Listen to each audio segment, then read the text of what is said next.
मेरा प्रश्न है कि मैं सरकारी पदों के चयन के लिए तैयारी कर रहा हूँ। काफी समय से तैयारी में लगा हूँ, लेकिन कभी-कभी आत्मविश्वास की कमी और दिमाग में ये संशय आ जाता है कि जो मैं कर रहा हूँ वो सही चयन है या फिर इसमें बदलाव करना चाहिए। महाराज जी, इस परिस्थिति में मुझे क्या करना चाहिए? हम तो सिर्फ प्रिया प्रीतम भजन भगवत प्राप्ति, ना हमको अभी सरकारी नौकरी की है, ना हम करने का कोई लक्ष्य है, ना हम उसके विषय के ज्ञाता है।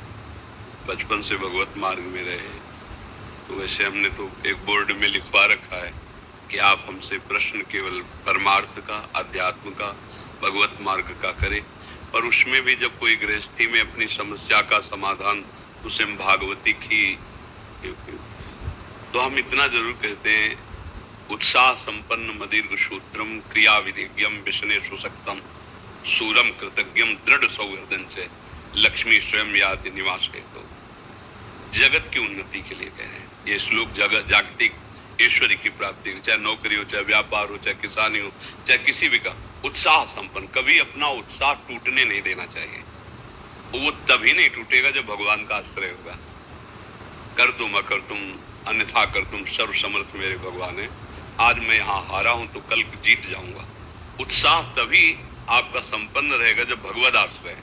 उत्साह संपन्न, हर स्थिति में अपने को कभी निराश नहीं होने देना, कभी टूटने नहीं देना, कभी हारने नहीं देना, क्योंकि कभी संपत्ति का योग होता है, कभी विपत्ति का होता है, कभी अनुकूलता आती, कभी प्रतिकूलता आती, कभी जय आती, कभी पराजय आती है।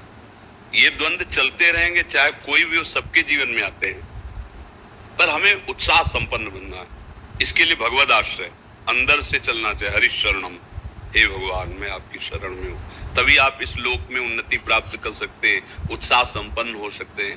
नहीं तो उत्साह विजय में दिखाई देती है, अनुकूलता में दिखाई देती है, हार में कहां उत्साह दिखाई, सब निराश हो जाते हैं। लेकिन वही शूरवीर है जो हार में भी निराशा ना आने दे और किसी भी कार्य को आगे के लिए न टाले, दीर्घ सूत्री न बने।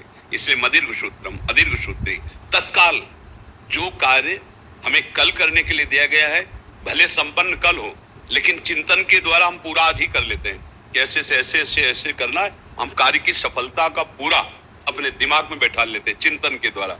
जैसे उत्तम रसोईया वही है जो बनाने के पहले दिमाग में बना ले। उत्तम कार्यकर्ता वही है जो कुछ भी कार्य करने के पहले दिमाग में पूरा उसका निश्चय कर ले। ऐसे ही मदीर्घ सूत्रम, किसी कार्य को आगे टाले ना।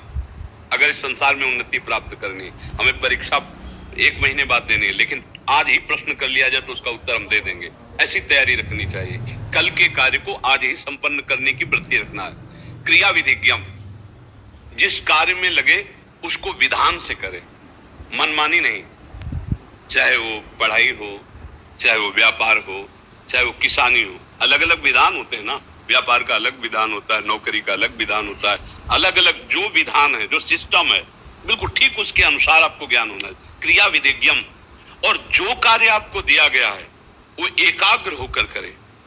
विष्णे स्वशक्तम, आपको जो व्यापार है, जो भी कार्य दिया गया, पढ़ाई, जो नौकरी, उसमें आसक्त हो जाइए संसारिक उन्नति के लिए।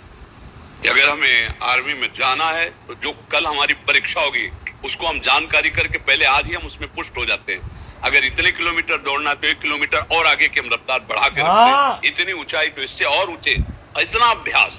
क्रिया विधिज्ञम विष्णे सुशक्तम शूरम, हृदय को सदैव बलवान रखे। हृदय में कभी दुर्बलता, नीचता हमारे हृदय को छू ना जाए। अगर हृदय बलवान रहेगा, आपका संकल्प दृढ़ रहेगा, आपका भाव दृढ़ रहेगा, तो पराजय भी आपकी विजय का हेतु बन जाएगी। शूरम और कृतज्ञम, अगर कोई आपका उपकार करता है तो कभी विश्वासघात न करे, उसका कृतज्ञ रहे। अगर एक बार भी उसने कोई हमें धर्म की शिक्षा दी, हमारे को बचाया, हमारे को वो सत्य मार्ग पर, तो हम सदैव कृतज्ञ रहें। हम ऐसा विश्वासघाती स्वभाव हमारा ना हो।